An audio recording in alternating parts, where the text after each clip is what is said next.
All right, this is Joe Leigh here, 4 seconds out. Delighted to be joined by Mark Tibbs here, of course, for John Hedges this weekend as he fights on a Sunday, which is strange to say. But how are you, first of all? How's things? All well, mate. All well. Very good, thank you, yeah. You've been a busy man recently, obviously. Johnny Fisher out last week, a couple of weeks ago. It feels like it was a while ago now, but what a memory for him, obviously, fighting at Alexandra Palace with all those fans. And, yeah, a couple of weeks on, how did you assess the performance? Johnny Fisher's performance was, I was very impressed with his defence, his defensive, the stuff we worked on worked very, very well.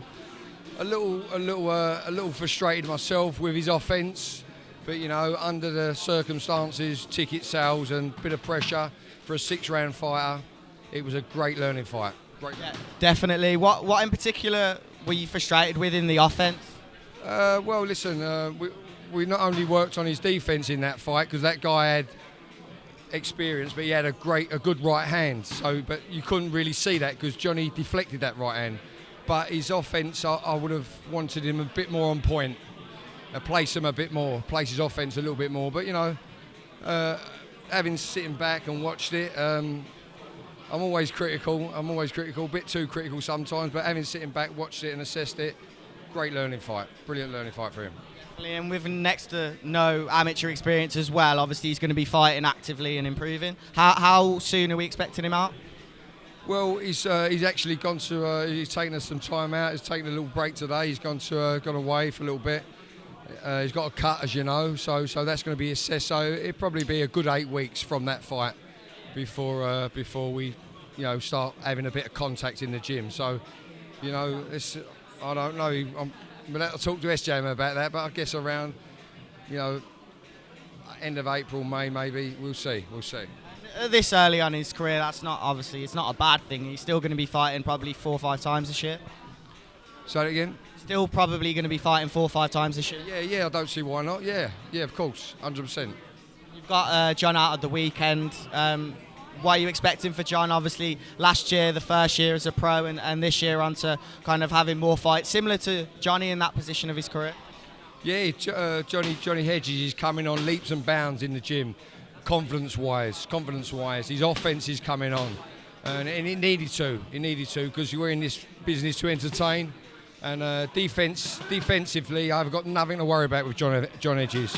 So it's been a growing process and a learning process, and he's come through with flying colours, as I said before. But same again, he's a young prospect, but he's a quality prospect as well. And yeah, I think you're going to see an even different Johnny Hedges this time round, as he's done in his last 3 fights that I've had with him. Yeah. Of course, and that will be at light heavyweight. I was surprised to hear him talk about cruiserweight at the press conference. Obviously, that's going to be a few years from now, but at light heavyweight, do you feel he's filling into that nicely? Yeah, I mean, like these young prospects, you can't proper put them into weighted categories just yet because they're not matured, and they're always growing, forever growing. I've seen time and time again people try and boil down to weights, and they don't understand. These kids ain't stopped growing yet and thickening out and maturing. So I'd expect Johnny Hedges to fill out a full-blown cruiserweight for sure, if not an heavyweight. We'll see. Maybe in a few years. Now on to Ebony Bridges. What's the latest? I know she's got a fight coming up, a big fight, biggest fight probably of her career. Obviously, Shannon Court was a huge fight, but yeah, another big fight here. So it's a very, very, very tough fight and a difficult fight for Ebony. But I wouldn't invest my time if she didn't have the ingredients to do the job. She's got a biggest of hearts and a game as a Bible, but she's got to get a little cuter. You know what I'm saying? So that's what we're doing the best we can in the gym. She's doing very, very, very, very well. She is, and Roman's a world champion who she's facing, and she's a quality operator, forward and backwards, on the front foot and on the back foot. Yeah. Her last fight was kind of a wake-up call for her to perform even better this time. Oh yeah, I mean, she ain't got. Ebony knows where she is in her boxing career, in her life, and she knows what she's got to do to get the win. And we all do. But as I say, she's got them ingredients, and she's got that heart, and she is getting cuter. Yeah. Last topic, Fury Whyte seems closer than ever to happening. April 23rd is the proposed date in Wembley. Do you think it can sell it out, first of all? Do you think that could sell out at Wembley Stadium, 90,000? Yeah, for sure, definitely. I mean, two big characters in boxing. The smartest boxer in world boxing today is Tyson Fury, and with the biggest of characters and charismatic, and same Dillian Whyte. Brilliant, great match for British boxing in Wembley Stadium. Wonderful match, and I said this a couple of years ago. You know what a fight that would be, and it's coming. It's coming. Yeah. Obviously, the two fights previous have been AJ a couple of times and Frutz Groves. How likely do you think it is that it does sell out?